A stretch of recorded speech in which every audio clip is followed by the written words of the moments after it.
Perfect. So I guess I'll ask you to advance to the next slide, please. Perfect. Well, that's again an introduction as to who's in. Oh, sorry, just 1 second. I've got to hit a button here. So yeah, so again, welcome everybody to the session today. Really glad everybody could turn out and hear the results of this rapid evidence review. As Rochelle said, I'm Rick Otis, and have just stepped into the role of as director of NLCAR, and I must say I'm really enjoying the work and being involved with it. And I won't take too much of your time before I turn the presentation over to Sarah and Anne, who did the heavy lifting on this work, and I'm just really here to introduce the center and our role and kind of what we do, just as a bit of background. So next slide, please, Sarah. So again, just to give you, and I guess I'm just going to give you a little bit of a background about NLCAR and what it is that we do. So just next slide, please, Sarah. So just give me 1 second. So the Newfoundland Labrador Center for Applied Health Research was established in 1999. So we're just finishing up our 22nd year. Again, with initially our funding and has came from the Department of Health and Community Service and through the Faculty of Medicine, and has remained such through our entire existence. Again, we get our primary mission, I should say, is to contribute to the effectiveness of the health and community services system of Newfoundland and Labrador and to the health and well-being of the province's population by supporting the development, use of applied health research in the province. Really, our kind of three main goals are to build capacity, which is trying to embedding that into the healthcare system, so there's a greater receptiveness to using research evidence to make decisions, and also increasing capacity to do research in the province. Again, part of that role is trying to increase the amount and impact of high quality research that's undertaken in the province, and to facilitate the more effective and efficient use of research evidence. And we really run two primary programs to try to accomplish this. We run the research exchange groups, and many of you are probably are members of at least one of the exchange groups. And we also run the contextual health research synthesis program, or the CRISP program. So that's kind of what we are. Next slide, please, Sarah. So again, within the CRISP program, we apply what we call an integrated knowledge translation method or an approach, which essentially means as we try to respond to what the healthcare system is looking for and problems that the healthcare system need, which is rather different than a lot of other academic research centers, which kind of ask their own questions. We kind of want to go into the health system and find out what's important to them. And part of the process that we have is getting our research partners through the RHAs, the Department of Health and Community Services, CSSD, and the Center for Health Information, to try to ask us, or find out what's involved with what questions that are sort of on their minds or are pressing for them to make decisions on. And one of the things that that we've feel is quite important and was often been a barrier to research uptake is contextualization. We appreciate what the research evidence is saying. That won't work here. And if that's the case, then these are sort of important pieces to get to know. And so therefore, we try to produce synthesized evidence that considers that context.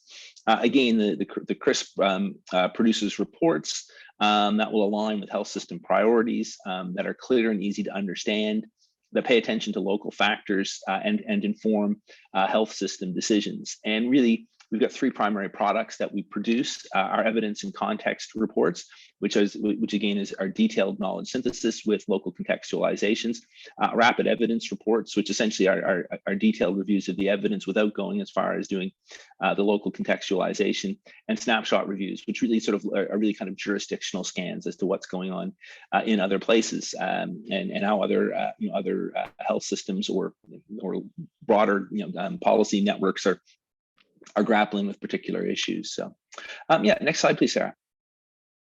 So again, the rapid evidence reports really are, I say, are an attempt to try to address a healthcare system question. It really is to try to provide expedited information, synthesizing the best emphasis, and addressing topics of priority interest. And this program came about in 2012. So we've been doing these for just coming up to 10 years now. Again, one of the things that we really were keen to try to do is try to meet the more immediate needs of the healthcare system. So again, to provide timelier evidence and get that into the hands of decision makers more quickly. So again, this wouldn't necessarily involve, or it wouldn't involve doing a local contextualization, but here's what we'd say, here's what the state of knowledge is on a particular subject. And that help, we think that's quite important, and and important that be timely. And as I said, that's something that we've seen increasing interest in for the work that we're doing. The RER reports will provide decision makers with certainly a good idea about the key findings in a particular subject, and let's say give them a state of what the level of knowledge is right now on a particular subject. Next slide, please, Sarah. So again, included in a rapid evidence report is, and which we'll see coming up shortly, is some background. Why is the topic interesting and important? Some scope and nature of the literature. What kind of evidence is being collected? Some of the key features of the evidence. A list of peer-reviewed research that's been published. Again, a selective list of policy reports or the gray literature. So again, things that might not have made it into peer review, but may still be an important part in factoring into decision making. And some analysis of what contextualizations might influence the uptake of that evidence in the province. Again, without going in and doing a full-blown contextualization, but actually trying to get a handle on what are the issues that that might be important here in the province. That if we're considering uptake of this piece of this evidence. And again, this is these reports are always conducted in consultation with subject matter experts, which may come from within, or in this case, outside the province. Which again, I think is really important, because it does give us a sense that we're on the right track, and we're asking questions in the right way, and absorbing the evidence in a way that's kind of consistent with best practice. So yeah, next slide, please, Sarah. So actually, well, at that stage, that's kind of it from me, and it really sort of what the center is about, and what our programs are about. And I won't take up any more of your time. I'll turn the floor over to Sarah and let her walk us through this really interesting rapid evidence report. Alrighty, so hi everyone, I'm Sarah. I'm a research officer on the CRISP team here at NLCAR, and I'll be presenting on this RER today on alternatives to constant observers for older cognitively impaired adults in acute care settings. So I'll get started with some relevant background information. There are approximately 9,600 people in Newfoundland and Labrador living with dementia. More than 500,000 older Canadians are living with dementia, and the cost of caring for Canadians with dementia was $8.3 billion in 2011, and this is expected to double by 2031. Approximately 50% of older patients who are admitted to hospital experience dementia or delirium, and cognitive impairment is often poorly managed and underdetected in acute care settings. It was communicated to us that the health system decision makers in Newfoundland and Labrador are concerned about patients displaying challenging behaviors, patient and health worker safety, the quality of care, and healthcare costs. Patients with cognitive impairment are of particular interest because behaviors associated with cognitive impairment can increase the risk of falls, self-injury, treatment noncompliance, and risk to others. And constant observers are usually involved in the care of patients with cognitive impairment. So what is constant observation? It is a care approach to help patients with cognitive impairment in acute care settings. In this care approach, paid hospital staff provide continuous one-on-one in-person patient monitoring. It is important to note that safety outcomes of this practice are variable, and constant observation has high associated costs. So, alternative strategies should optimize patient safety, maintain a high standard of care, and have cost sustainability. So based on our consultation with Western Health, who submitted the initial topic, and our subject matter expert, Dr. Bourvonnet, we decided on the following research question. What alternatives to in-person constant observers for older cognitively impaired patients in acute care hospitals are cost-effective while maintaining quality standards? So to answer our research question, we searched PubMed, Embase, and CINAHL from January 2015 to June 2021 for research evidence. We developed our search strategy in consultation with a health sciences librarian. Our population of interest was patients aged 65 and older with cognitive impairment. We were looking for interventions that were alternatives to one-on-one in-person constant observers. We were interested in interventions that were carried out in the acute care setting, and our primary outcomes of interest were constant observation hours, frequency of constant observation requests, and cost savings. And our secondary outcomes of interest were total number of falls, frequency of falls, and behavioral and psychological symptoms of dementia. So once we completed our searching and screening, we ended up with 7 studies. 2 were systematic review articles. 1 was a systematic review and meta-analysis, and the other was a systematic review only. And there were 5 primary studies, and each of these had a different study design. 1 was a small-scale longitudinal study, 1 a prospective randomized controlled pilot study, 1 a prospective controlled non-randomized trial, 1 a non-randomized controlled trial, and 1 a retrospective chart review. So when we were looking at the 7 studies we included in this report, the population study did overlap, but there were differences in the specific groups included. The populations included in the research evidence were patients aged 70 plus, patients aged 65 plus with dementia or delirium, patients aged 70 plus with acute geriatric syndrome, adult patients with encephalopathy, dementia, and or delirium, and patients aged 60 plus with acute agitation or a behavioral disorder. As I said earlier, our primary outcomes of interest were constant observation hours, frequency of constant observation requests, and cost savings. Some common outcomes that were reported in the literature were falls, length of stay, medication use, readmissions, adverse events, and patient mood and agitation.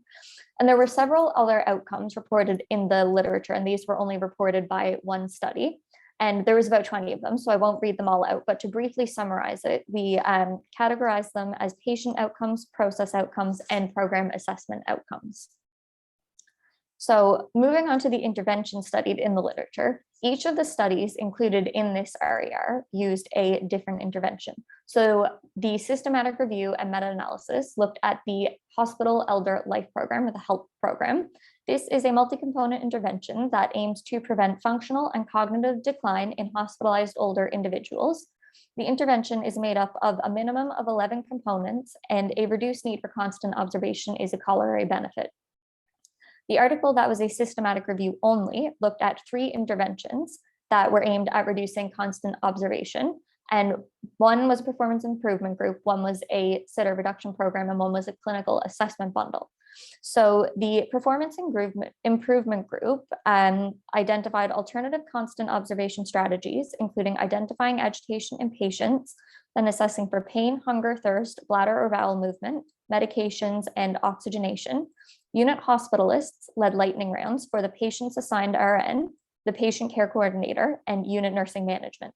These quick rounds followed a template involving questions on patient diagnosis, age, medical status, overnight events, acute issues, barriers to discharge, and delirium risk. The communication process was streamlined for patient care staff, and electronic medical records were used. The sitter reduction program involved a program where nurses rather than physicians decided on initiation, continuation, and termination of constant observers for patients.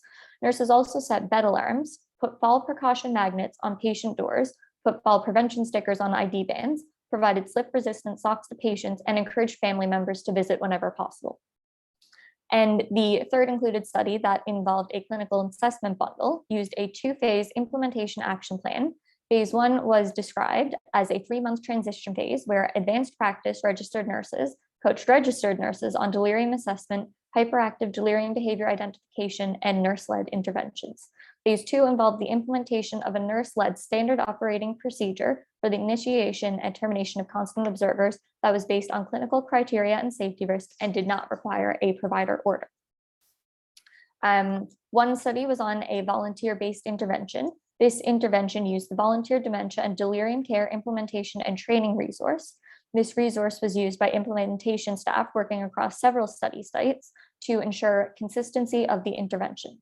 Volunteers in this program received an orientation and were trained before they started providing care to patients on 2 shifts every weekday.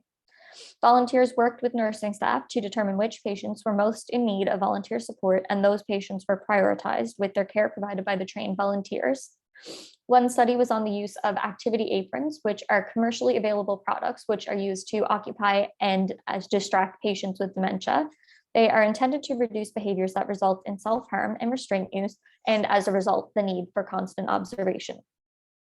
One study was on a multi-component intervention using patient engagement specialists. This intervention was undertaken in a specialized setting and aimed to generally improve the care of hospitalized older patients with cognitive impairment. The specialized unit included environmental adaptation, such as enhanced lighting, the use of neutral colors in the decor, and a communal area for meals and activities. Unit staff were given 16 education sessions, each lasting a half hour. Patient engagement specialists underwent 6 weeks of training. The first 3 weeks were didactic lessons, with the remaining training being provided on the unit by a more experienced patient engagement specialist. The role of the patient engagement specialist, once trained, was to engage individuals with cognitive impairment and behavioral symptoms to increase patient mobility, preserve the sleep-wake cycle, encourage patients to engage in unit-based diversional activities, proactively take continent patients to the bathroom, and check on patients hourly to address their need. And one study used an individualized music-based intervention, and this aimed to improve neuropsychiatric symptoms of patients. It involved the creation of 31 music playlists, and they were organized by genre, decade, and artist. And patients and their carers indicated which type of music that they liked to listen to, and the playlist assigned to patients were determined based on this. Patients listened to music for a recommended 30 minutes a day in the late morning. Nursing staff or recreational therapists provided patients with iPod shuffles with Bluetooth-enabled headphones, and the iPods were available on request as long as they did not interfere with treatment. The final study was on the top 5 intervention, which involves patient carers providing information to help personalize and improve patient care and healthcare delivery. The carer provides up to 5 personalized care strategies that the staff can use to help the patient feel more settled and reassured, and to reduce the incidence of risk behaviors. These strategies are documented on a form that is kept in the patient's bedside notes for easy access. So looking at our primary outcomes, 4 interventions resulted in a significant reduction in constant observation hours, and 1 did not. The sitter reduction program, performance improvement groups, clinical assessment bundle, and the multi-component intervention involving patient engagement specialists all reported a significant reduction in constant observation hours. The sitter reduction program resulted in reduced sitter use and nurses being more satisfied because fewer of their coworkers were being assigned as observers or sitters.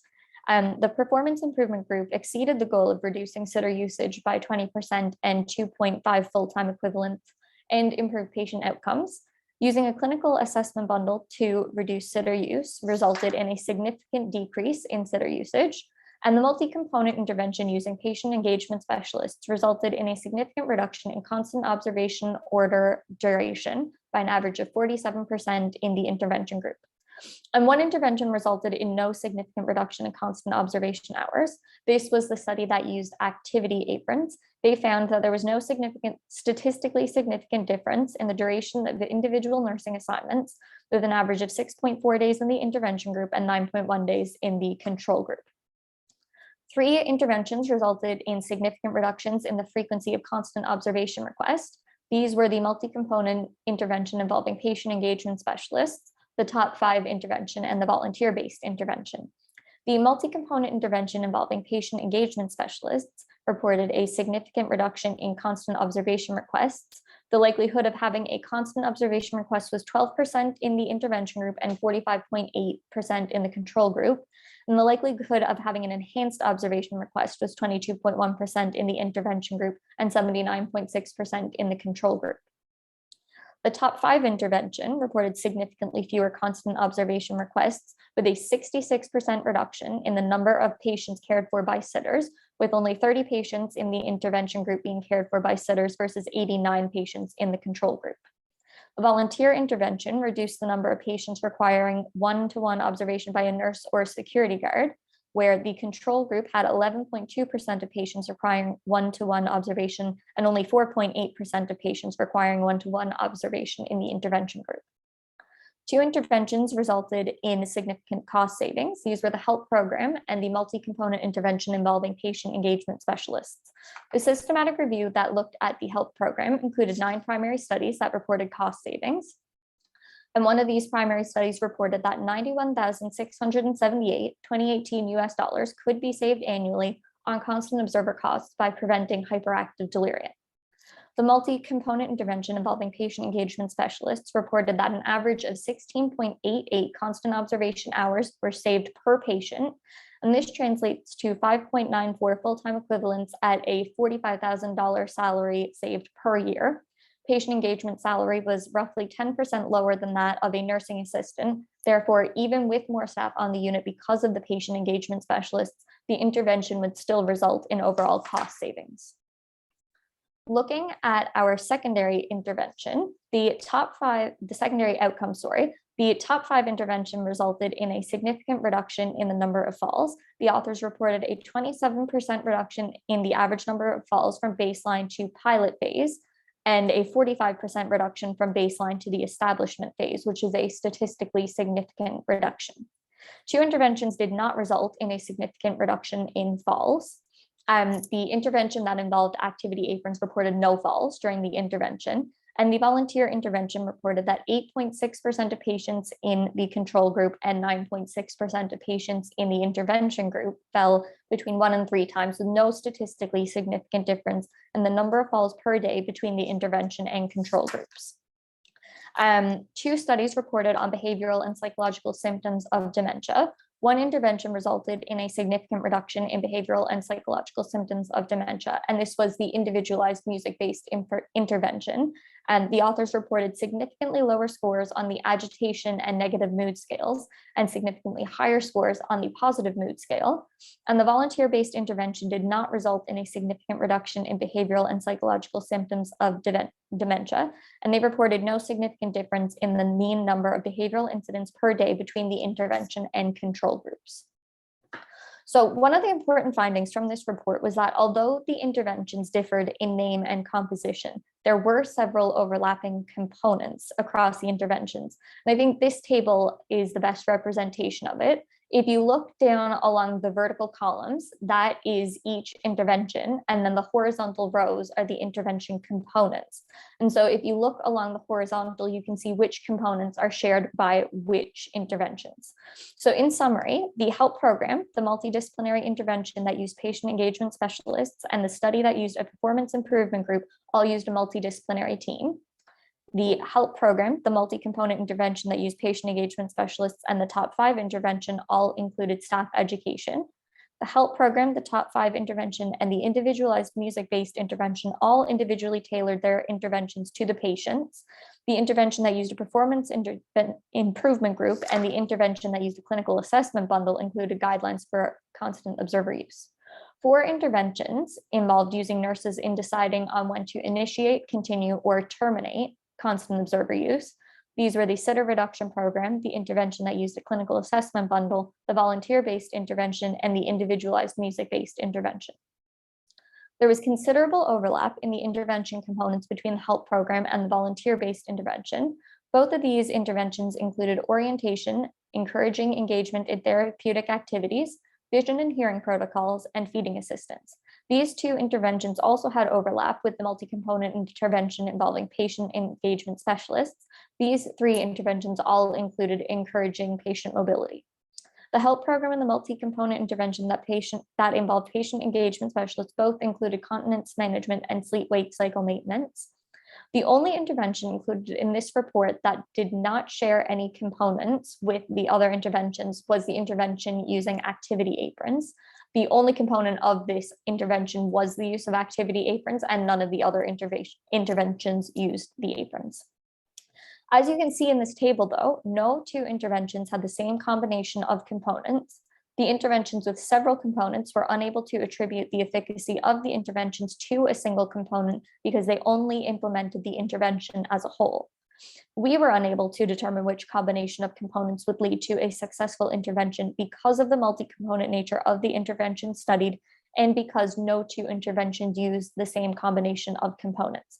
However, it is important to note that effective interventions included the following components: multidisciplinary teams, encouraging patient mobility, vision and hearing protocols, feeding assistant and patient orientation, continence management and maintaining sleep-wake cycle, staff education, and creating and using guidelines for constant observation. We also found that more structured interventions with several components appear to result in more consistent improvements, while results for less structured interventions with smaller number of components tend to be more variable. So there are some contextual factors that can be taken into consideration when looking at alternatives to constant observation, and they can be categorized as factors related to an aging population, a growing need to care for people with cognitive impairments, workforce training, and health system sustainability. When looking at an aging population, in 2019, 21.5% of the Newfoundland and Labrador population was age 65 plus, while 17.5% of the Canadian population was age 65 plus. From 2000 to 2016, the population of Canadians aged 65 plus increased by 56%, and in 2016, there were more older Canadians than children. People aged 65 plus account for 45% of all healthcare spending in Canada and require 10 times more hospital days than the rest of the population. There is a growing need to care for patients with cognitive impairments. In 2019, 500,000 Canadians were living with dementia, and approximately 9,600 Newfoundlanders and Labradorians were living with dementia. By 2035, the number of individuals living with dementia in Newfoundland and Labrador is expected to increase to over 14,000. Workforce training needs to be taken into consideration. A 2019 report by the Royal College of Physicians and Surgeons of Canada indicated that there is little data on how healthcare professionals care for older Canadians. Geriatricians are the only medical specialty specifically trained to care for medically ill persons with dementia, and there's a lack of comparable statistics on how healthcare providers are trained in geriatric care.